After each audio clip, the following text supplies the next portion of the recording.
Hi, everyone. It's Nicole. I'm working on forgiveness.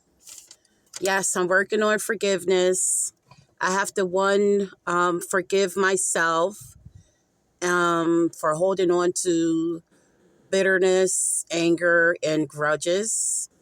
And two, I have to learn how to forgive my gang stalkers, believe it or not. Because if anyone that feels still to have a right to be angry, it's me because of the way this was done and the way they continue on with their campaign, with their smear campaign against me. I feel like I have to learn to forgive in order to move on with my own life because I don't want it to block me from any of my blessings, or I don't want it to block me from being disobedient to what I know my higher power would want me to, how he would want me to live, in the attitude of love and forgiveness to anyone who has harmed me. They have done a lot of things to hurt me, from the people from this smear campaign. Um, the most painful thing that they have done to me was continue to harass me as I was watching my mother die. They couldn't just set aside, just there's a time and place for everything under the sun, and that wasn't the time to torment someone as they were watching their mother die at the hospital. They couldn't stop their little campaign. They kept at me psychologically. They kept at me.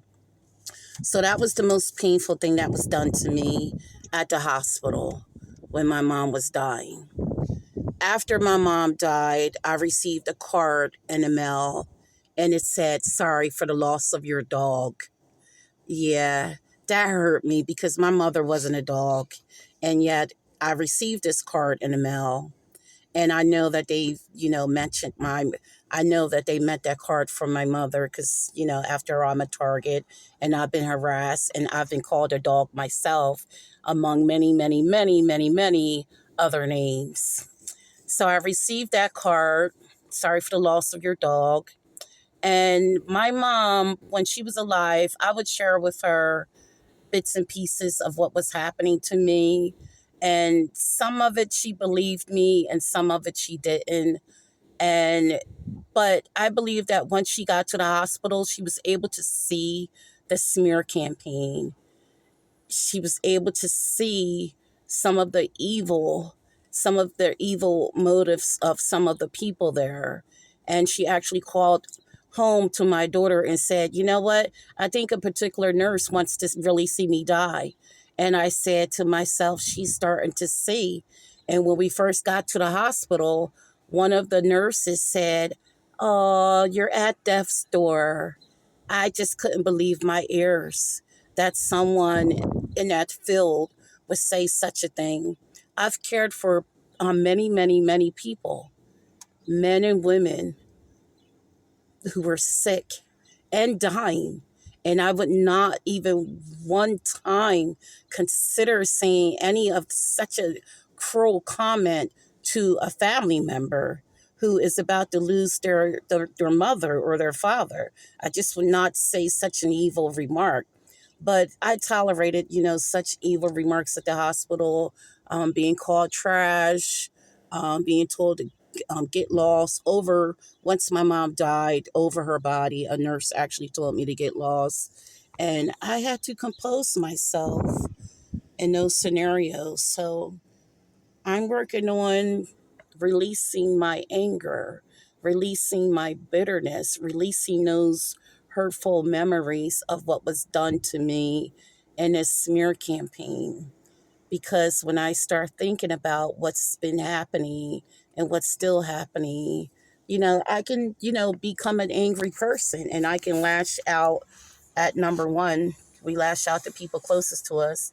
And number one on my list is my husband, because I sometimes wonder if he's sometimes like involved in any of these shenanigans of everything that I've been through. So, um, that's just a touch of, some of the things that I've been through as a target. After my mom died, I went to the store and I purchased 2 bottles, and the cashier was like, one back, referring to my mother, like she's in the back, like one back, and there's like more to come. And I had to compose myself there because you're talking about my mom, and I had to ask God to help me in the middle of the store, because if had I lashed back out at him, I would have been the one that looked at fault, because he would have just been like, "Oh, I just said the one back thing." It was just so obvious, the hate that some of you people have towards me. And when I try to think about, what did I really do to deserve this? What did I really do to any of you people to deserve being harassed and targeted and psychologically abused by the people? Um, Another thing that these people have done to me was stage my car accident. They could have killed me. They could have taken me away from my kids and away from those who love me dearly, like my grandchildren, Naira and Elena. They love their mom, and they could have taken my life. So they will stage car accidents, without a doubt. Some of these people are evil, and some of them do plan to silence other people in this world. They didn't have a right to play God in my life. That's why I'm still alive. And that's why I'm still sharing my story, as far as how far these people have gone with their harassment and smear campaign. Till today, they continue to harass me and terrorize me. Psychological, electronic monitoring, electronic harassment, electronic stalking, still the threats. I still get all type of threats about my son, of them setting him up and incarcerating him, because like I say, he's a target himself. And I'm just taking one day at a time, and I'm asking God to help me get through this. They wanted to keep my son in jail, and I've actually, when he was in jail, I got terrorized. I've had people say he was never getting out. I had people say he was going back. I've had people say, "Oh yeah, that's where they want him." I was terrorized when he was in jail.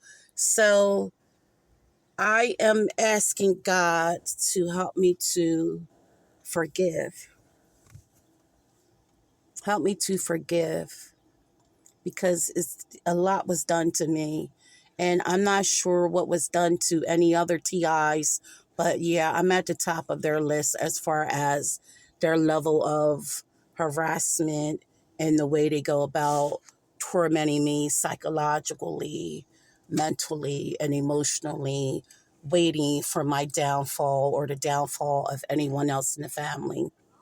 They've also hacked onto my sister's grandson's. He's just an innocent child. They mess with your electronics to where they show bloody images, and someone was actually communicating with him and telling him to hurt his little sister and hurt his grandmother. So they will hack onto your kids' devices. That's where child endangerment comes in, and that's where child trafficking comes in. So we have to be careful with our children being safe, being tracked, and being monitored by a bunch of strangers. Mind you, some of these people are pedophiles. So keep a close eye on your children, and don't snap on anyone. Continue to stay in character, because we're going through a lot, and ask God for help. Ask Him to help you to forgive, and help you to walk in love in spite of everything that's happening, because He does see. He does see what's happening. His eyes is on the wicked and on the righteous. So just know that God is with us. And as far as forgiveness, I have to ask God, help me to forgive. Help me to walk in love. Help me to overcome any past hurts, anything that was done to me. Help me not to walk around with a grudge.